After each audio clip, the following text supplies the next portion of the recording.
Uncharted 2 is the game that took a whole bunch of ideas from other games, did most of them better, then married them all together in the best display of polygamy I've ever seen. Alright, it's not that perfect, but it's up there. More interesting though is that this game gave you the sense of adventure without being that adventurous, both in risk taken and execution.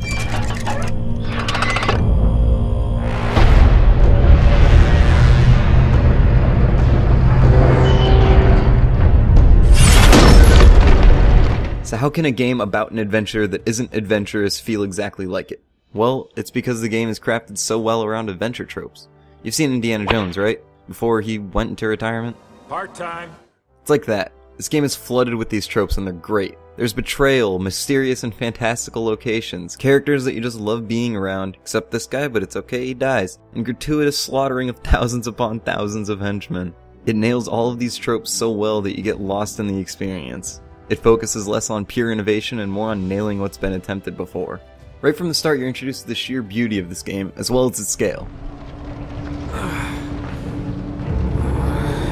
What's going on?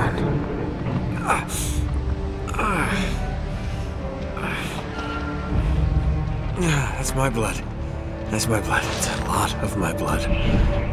But immediately you see the insane amount of detail both on Drake and the environment around him, and then a terrifying shot of a train hanging off a snowy mountain's cliff. Throws you right into this crazy scenario, but then slows it all down to let you acclimate yourself to it all. Also because Drake's been beaten to hell.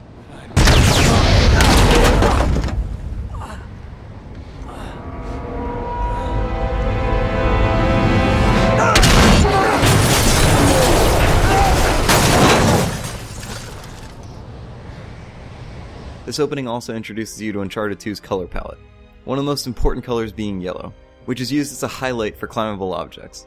For the first few hours of this game, you learn exactly what is and what isn't climbable by this color. And this is how climbing should be done in games. Still more climbing. Yeah, that's usually how it goes. It's entirely controlled, has a set pace, and is very simple to understand. In something like Assassin's Creed, climbing is treated like any other sort of standard movement, and it shouldn't be. Climbing shouldn't be fluid and quick. This sort of movement needs to be precise and well managed. You need to feel in control. It's micromanagement, but in a good way.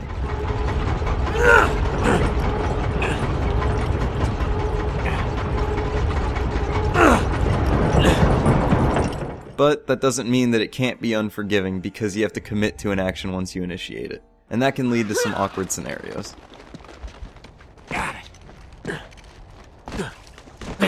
The climbing is augmented really well by the gunplay. Here's where people are split on this game.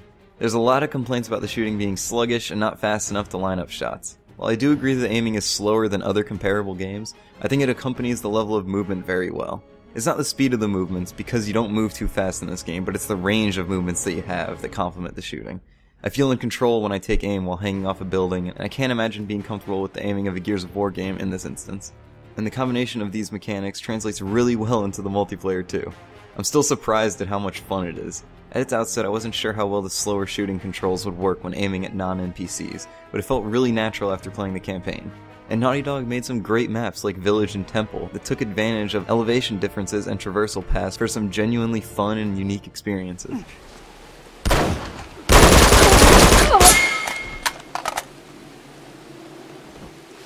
But in the campaign, the entire Nepal section is the best balancing act between the two mechanics. It's a great dichotomy of small and controlled shooting sections and creative and fun progression through climbing and jumping. However, the game's shooting can't live on its own, which can be experienced in chapters 19 and 20 where Tenzin's village is under siege. There's barely any traversal mixed with combat in these two sections of the game. It's an exhausting shooting gallery. It's a shame that right after Uncharted 2 shows how its traversal and awesome scenery can carry their own weight in the ice caves, the subsequent chapters highlight the imperfections of the shooting mechanics. And then the next chapter goes back to the inventive mix of the past with a crazy convoy stage.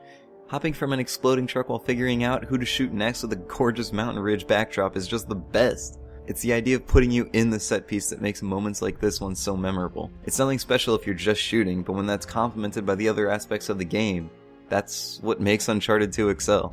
This one's on fire.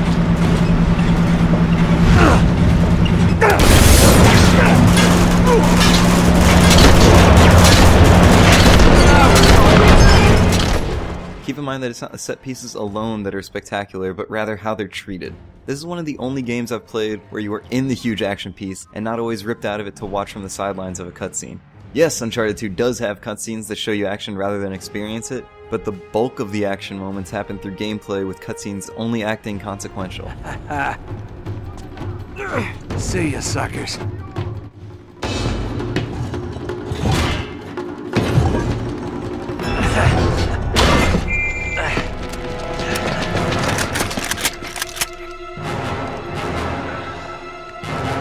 One of my favorites is the building collapse in Nepal.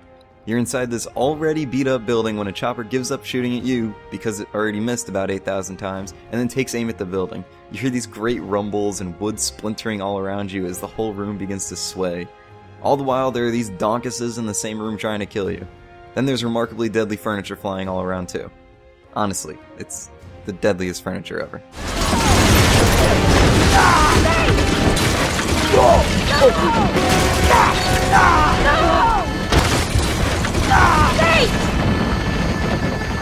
Rather than just show you, it lets you experience it all yourself. It doesn't take you out of control until the last second where you can't do anything else. Jump!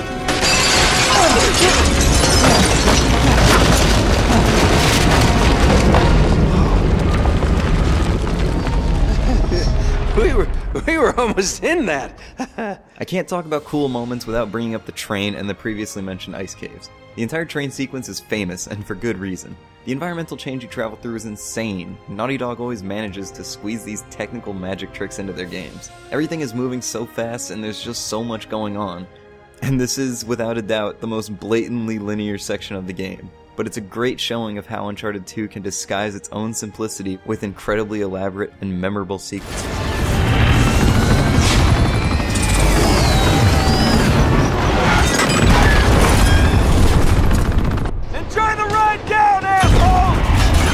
My absolute favorite part of the game are the ice cave chapters. Here's where the game slows down and gets more in touch with the adventure part of action-adventure. It's quiet, mysterious, and a great place to explore. It's an entirely linear game, so the exploration is all guided, but it's such a vast cave system full of beautiful designs that you just can't wait to see what's next. The echoes are all inherently spooky and chilling, but it's also really calming because there's no more chaos. It also introduced the supernatural aspect of this game before it got stupid. I think I'm in the minority in that I like the supernatural twists of the Uncharted games, or at least the idea of them. In the first game it shifted the gunplay from a cover shooter to a forced run-and-gun, and it was awesome. A similar shift happens briefly in Uncharted 2, where you're fighting a monster and not a humanoid. This is cool. This isn't. Making an enemy a more powerful soldier in a sea of other soldiers isn't good variety. They have to actually change how you play. Introducing completely fictitious enemies gives you a lot of opportunity for these types of changes. When the weird goat bear beast is first shown, it's completely new and charging all over you and knocks out Tenzin, but then it's just a dumb Scooby-Doo costume, and it was a dumb Smurf the whole time. But these shortcomings are overshadowed by the game's great personality.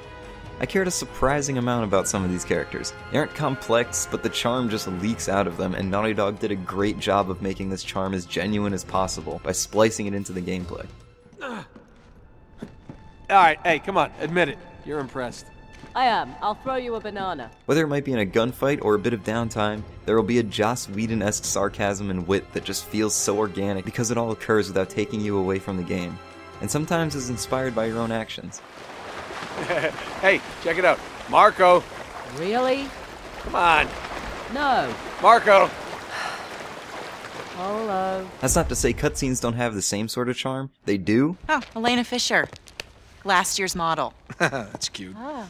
But it's the little snips between Drake and his compatriots that really establish a connection.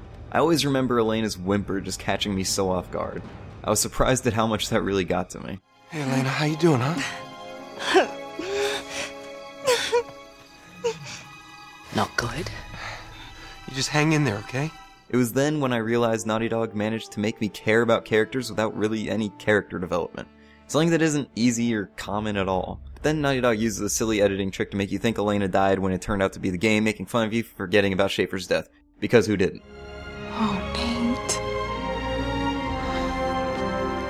What's funny is that when Naughty Dog tries to have character development with Drake, it doesn't work at all. And it's at the climax of the game, too. You just got through the horrible final boss. And Lazarevich asks Drake a pretty mentally damning question. Think I am a monster. But you're no different from me, Drake.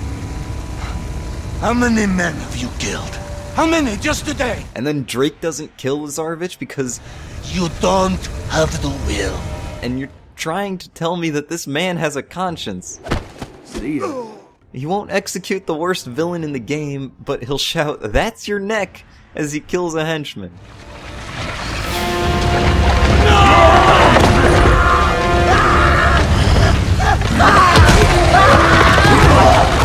This moment shows how elaborating on the actual character of the characters isn't appropriate in this game.